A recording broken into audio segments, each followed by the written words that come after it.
This segment brought to you by Kansas Regenerative Medicine. Your stem cells, your health, your life. Rich Fells, president of Kansas Farm Bureau. And I want to start out talking just a little bit about national issues that I know many of you are hearing a lot about, and that's the trade situation and the impact that it has on agriculture. A couple of weeks ago, we were with American Farm Bureau in Washington, D.C. and had several presenters addressing the issue. And one of the catches that they were using was trade, not aid. And I think as we hear what the administration was wanting to do is to provide some relief for those in production agriculture for any impacts that the tariffs are causing on the impediment of trade to the other parts of the world. People in production agriculture really don't see that as a great alternative.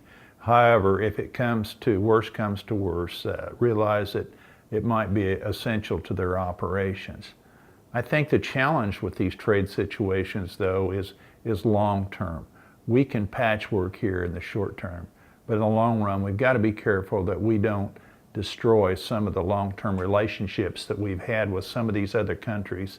We've been kind of built into their infrastructure, and that can change. In the case of Mexico specifically, the amount of product that they move from our country to Mexico is a very, very significant part of their imports.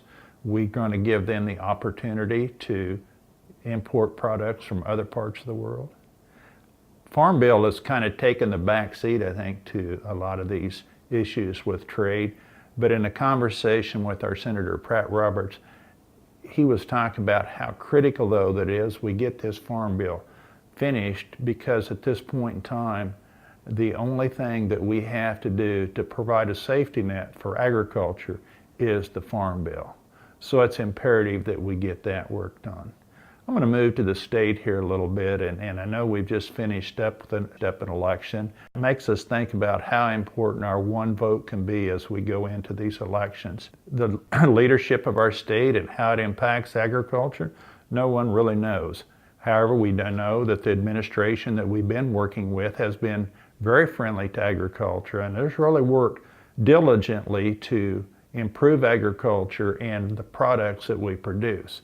That doesn't mean that the other candidates cannot be just as supportive of agriculture as we have been. No question, within Kansas we have water issues, and the water issues that we know that a lot of people are experiencing some drought conditions that are almost as bad as they've been in history.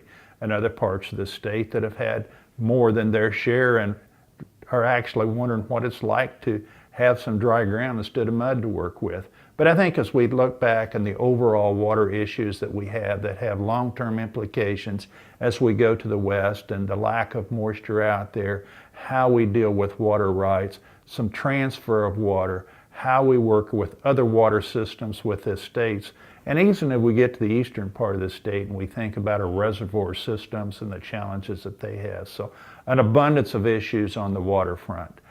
I think we would be remiss if we didn't mention some of the issues that we have with taxation issues and the challenges we have there. But all in all, a need for our organization to stay active and be a voice of agriculture as we deal with these issues. Hi, I'm Kim Mandring with Hardy Insurance. I'm here to help you with all of your farm and ranch needs. When it comes to protecting your operation and your family, you need a name you can trust at a price you can afford. Call me today or visit hardyaviationins.com.